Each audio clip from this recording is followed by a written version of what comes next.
Good evening and welcome to another edition of Capital Market live on Channels Television, where the market speaks and we analyze, and sure enough you get a sense of how your investments have fared. I am Will Ibong, and let's kick off with Europe markets and see how they fared on Friday. It ended lower as investors continue to monitor geopolitical tensions. You see the benchmark index was lifted by semiconductor stocks on Thursday, and this was amid positive results from TSMC with some names extending gains into Friday. We see the FTSE 100 down 0.04%, the DAX in Germany is down 0.22%, and the CAC 40 in France is down 0.65%. Let's head out now to Asia markets and see how they fared in Friday's trading session. We see defense stocks across that region on Friday continue, to climb as investors monitored geopolitical tensions, and this was following the U.S. operation that captured Venezuelan President Nicolas Maduro and President Donald Trump's renewed push to take over Greenland. Now, shares of South Korean aerospace, Anwha Aerospace, we saw that surging over 11%.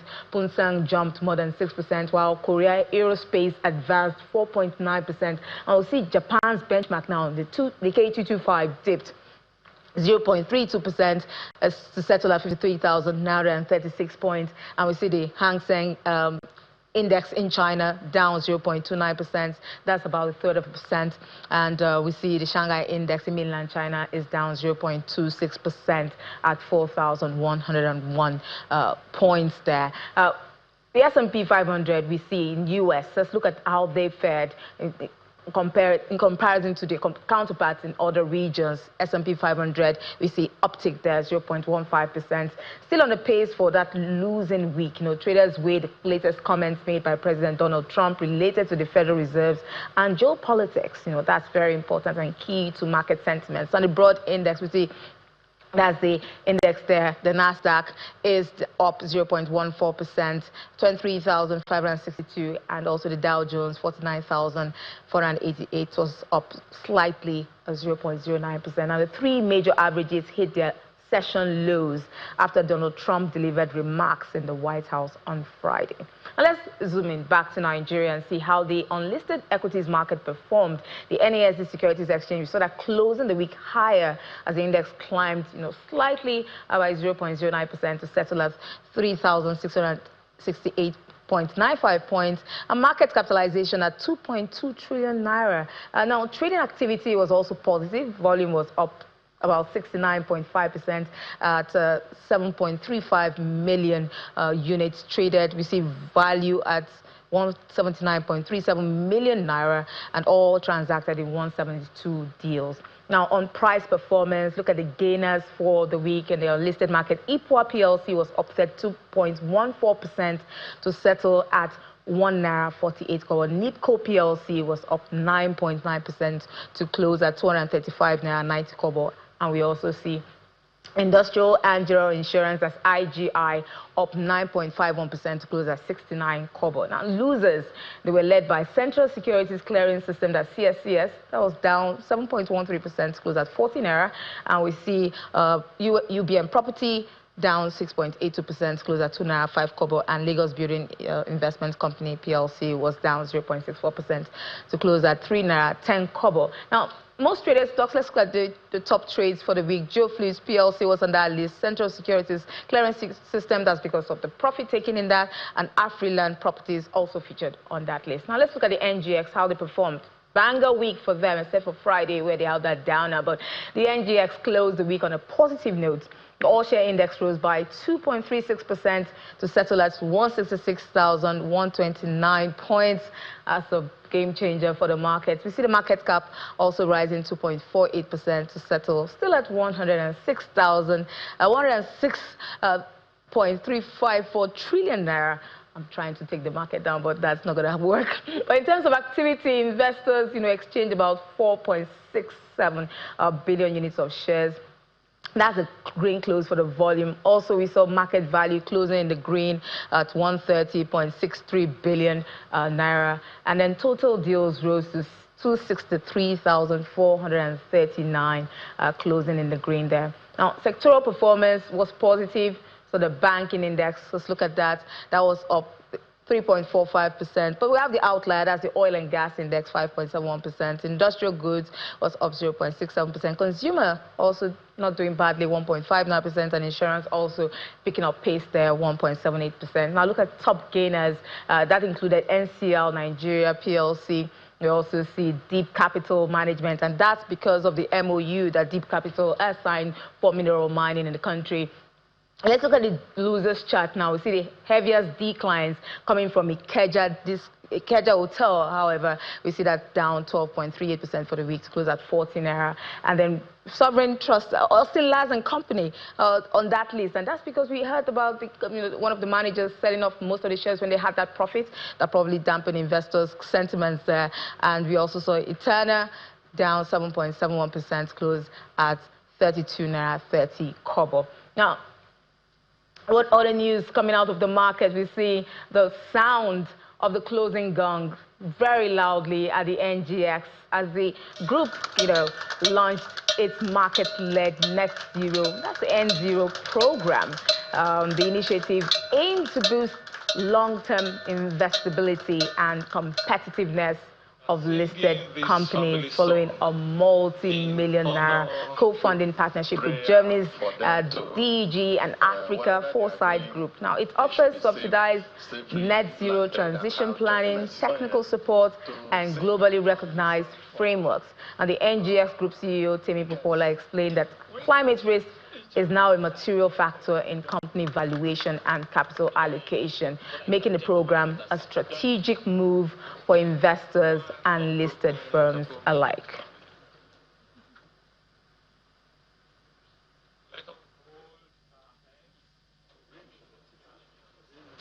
Now, the Securities and Exchange Commission has announced a major upward review. That's a big shake-up in the market of minimum capital requirements for regulated capital market entities. And the move is aimed at, strengthening market stability, protecting investors, and ensuring that operators have sufficient financial capacity to manage risk.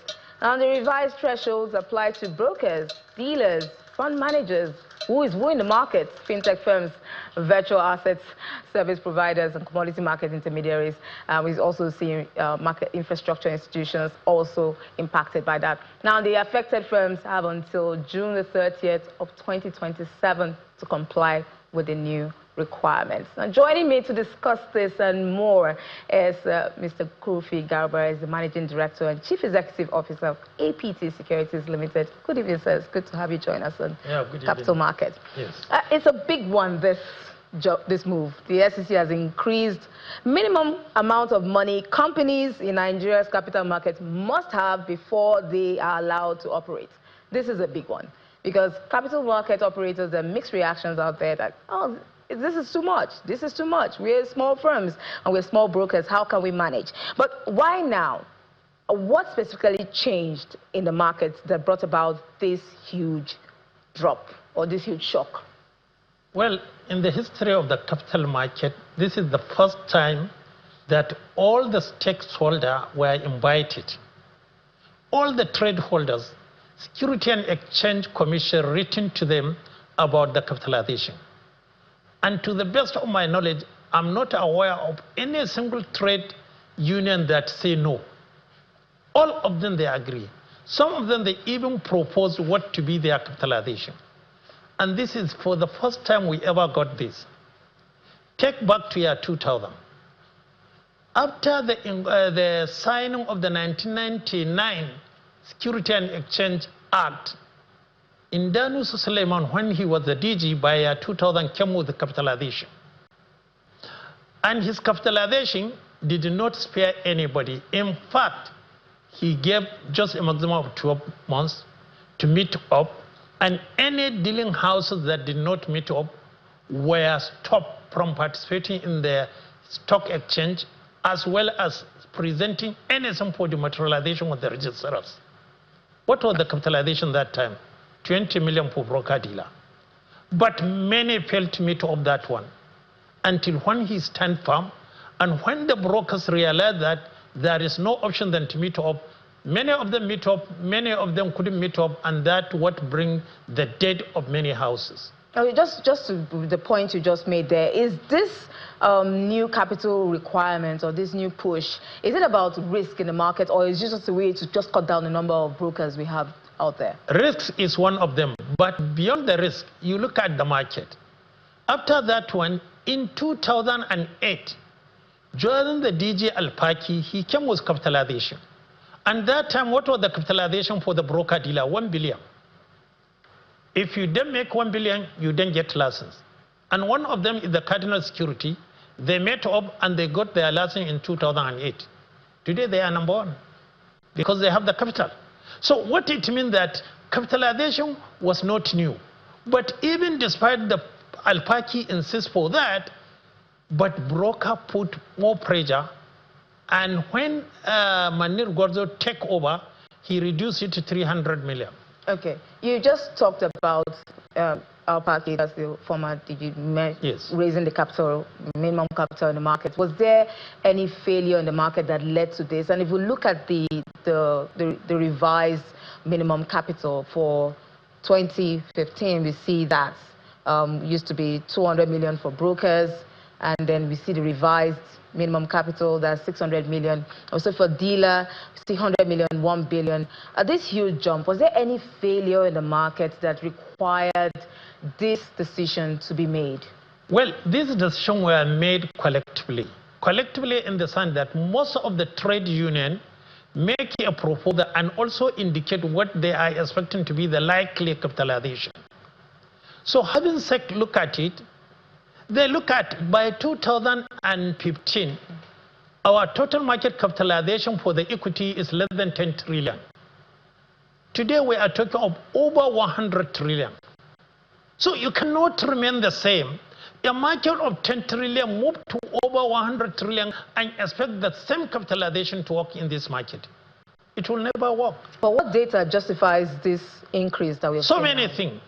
By 2015, we have 300 million for broker-dealer. That 200 million is enough to buy you $2 million US. Because at that time, even in the parallel market, the dollar is not more than 150. So with 300 million is enough to buy you $2 million. Today, what will it cost you to pay $2 million? You are talking of 3 billion. But instead of 3 billion, they reduce it to 2 billion. Because one, we are there. We cannot be there and decide for something that will hurt our members. So we say no. Yes, if you go by inflation, this is where we're supposed to be. If you go by market capitalization, this is where we're supposed to be. If you go by even the risk, this is where we're supposed to be, but also have mercy on it. And the entire Board of Securities and Exchange Commission decided to have mercy on it. Instead of 3 billion, they reduced it to 2 billion, which is good enough. Not only that one. Remember, the capitalization of broker, which means dealing with the client, because we have a lot of dealing brokers. We reduce it from 200 million to only 600 million. These are because we observed that we did sub-broker in 2015, but today, as I'm talking to you, only 10 houses decided to reduce themselves from broker-dealer to sub-broker. So what it means that most of our members are not interested in the sub-broker. They want to continue maintaining their clientele. So where can they do? They can do it through broker. Okay. So broker now, we just move it from 200 million to 600 million. Don't forget that now that is demutualization. Before, you don't own shares. But after demutualization, each dealing house was given a minimum of 6 million shares of Nigerian exchange. What is the price of Nigerian exchange today? 85 naira per share. If you take 85 naira times 6 million given to them, already you are talking of 500 million. So what do you top to that? 100 million, you make 600 million, and you continue with your clientele as a broker. So for those who cannot meet up, already a provision has been there and given with temporary mercy on it. Because if a dealer, ask any broker, if a dealer will move from 100 million to 1 billion, broker have no business for remaining from 200 to 600. But let our people go. Let's make sure that who want to remain as retail, continue maintaining your client, remain as a broker. Really? And that is a good way for this. And most of the brokers were happy with it. Of course, this is led by people, but we would definitely want to know how this will impact the brokers and dealers out there when this new minimum requirement takes effect or is put into force. But before that, let's have a quick break. Now, Capital Market continues right after this. Stay tuned, don't go away.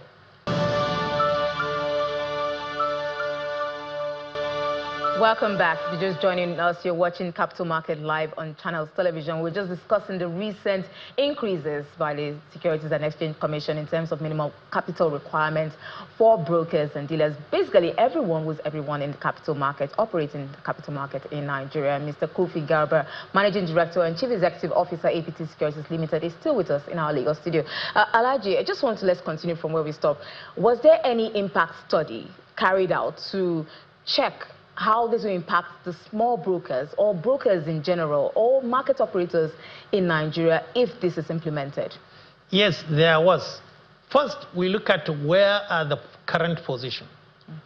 Most of the broker-dealer today, as I'm talking to you, they have fund or asset under their management that is beyond 1.3 billion. Most of the broker-dealers. But majority, they have beyond where we fix. So putting 2 billion is not out of context. It was within that. Not only that one. You remember, that is GT, when they did their public offer, is undersubscribed. But when they went to London Stock Exchange, in one day, it was taken up completely. Today, we have about 200 broker-dealers. If each and every one of them have 2 billion, this still 2 billion, you are not going to keep it, you are going to play the market. We are talking of 400 billion. If you have 400 billion, when you come with your offer, the broker will take it up because most of the company, they want to come to the market by introduction. And the broker will be able to take it up and sell to the retail. And that's what it is. And that's what obtained globally. You don't just have to go public offer selling shares. These brokers who understand the market, who understand the company, they do book bidding. They will take over everything and start selling in the piecemeal. MTN did it, Airtel did it, and I can tell you that with this capitalization, you will see that more brokers playing this because they have the enough capital to play with. We don't keep money. And not only that one, the risk. If you look at the inflation in the last 15 years, it's more than what we have increased the shares for. If you look at the devaluation of Naira, it's another thing. So all this we want to mitigate against the risk.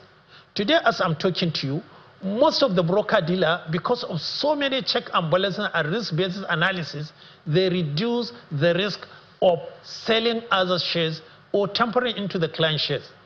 Where more problem is from the fund. Okay. Because fund managers did not understand that not only they are managing people money, but whatever the product they have to introduce it to the SEC. Go to IST Investment Security Tribunal, go to SEC. You receive more complaints from the fund manager than any other one. Okay. In 2025 alone, over 100 fund managers licensed because the capital is 150. And 150 will not be enough to even put the technology and have the staff and be able to pay them before you even build to anywhere. That is why we say, look, fund managers, they have little differences with the pension fund. You are managing fund and you must have adequate share capital so that you will not think of tempering anything. And most of the crises we have in IST, you will see that come emanated from the fund managers because they don't seem to understand that they are not banks. They issue product without getting it listed, and most of the time they will collect people money in the term of real estate, in term of this, in term of that. At the end of the day, you will see that a lot of money lost. So we say no, we cannot allow one institution to drag our name back. Okay. So if you are going to do fund manager, minimum you should have 2 billion. And okay. 2 billion, it means that we are serious. Okay. I know they mentioned this. You're on the board of the Securities and Exchange Commission, and that's why you're able to speak with this authority. Well, is the SEC comfortable about the risk of wiping out small firms that are competent but possibly cannot raise this money that we are looking at?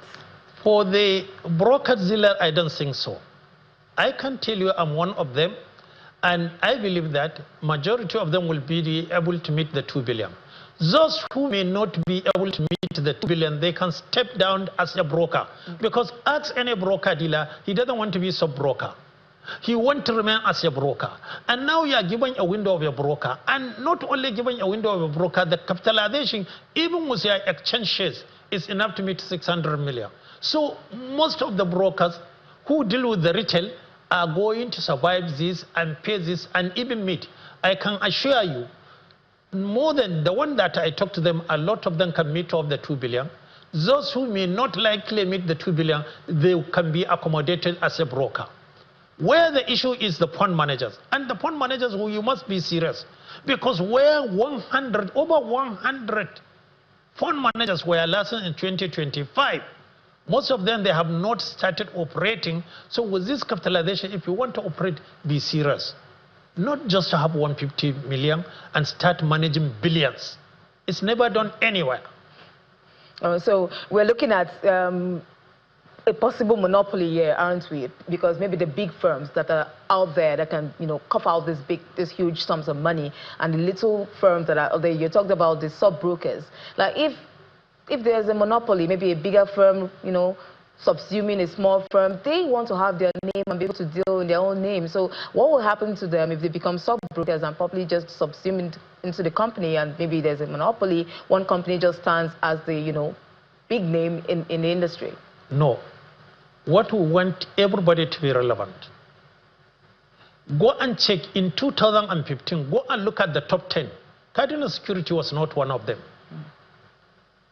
Today, it has been number 1. What it means that it gives room for everybody. Anybody that is ready to play the market is ready for him. And it shows that there is no permanent seat. We have a period that for consecutive 10 years, only one house become number 1 in equity. That is when we have monopoly. Today, nobody. You can become top 10 today, tomorrow you are no more. Go and see. If you look at the top 10 of 2014, it's not the same top 10 of 2015. And they keep on changing. There is no monopoly. We have about 200 dealing brokers, and I can assure you, over 100 dealing brokers can make 2 billion. That one, I have no doubt over it. And not only that one. Today, if you look at the top 10, control about 60%. So what it means, there is more room for others. And these top 10, none of them is permanent. You appear today, tomorrow is no more. Because the market is dynamic, and people keep on coming with new inventions. And we want technology, and we want cyber security risk covered, so that anywhere you are, you can trade, and anywhere you are, you can be rest assured of this. We have direct cash settlement. If you don't want your broker to settle you, CSL will settle you directly. So therefore, the broker will only trade for you. Most of the people trade online. And this keep on increasing. And we want the young generation to keep on coming. And you cannot do this without adequate capital. And you need adequate capital to have a good research, not only one, to have a good technology, and to be able to employ young managers that can manage it successfully. Today, how much will it cost you to employ a CFA? If somebody is certified financial analyst, you are talking of 20 million and above. So with 300 million, can you employ that? The answer is no. And we need each house to have a minimum of 2 to 3 or more of these, so that they will be able to analyze the market and even take position for themselves. So if firms can't comply, or they don't comply or can't comply with this expectation or this requirement, is a shutdown an expectation market watchers should be looking out for? I believe you they will comply. Let me tell you, we are the last segment of the financial instrument that comes with capitalization. Before we have over 5,000 be ready change. From 30 million to 500 million. But look at them. Over 80 have complied with this. Take the issue of banking. Banking were not invited. From 20 billion, you are talking of 200 billion. That is 10 times. Or 500 billion if you want to be international. And most of them, they have complied. You take the insurance, they are on the way. Pencom, if you look at asset management, they were 150 million by 2004. Today they are talking of 20 billion.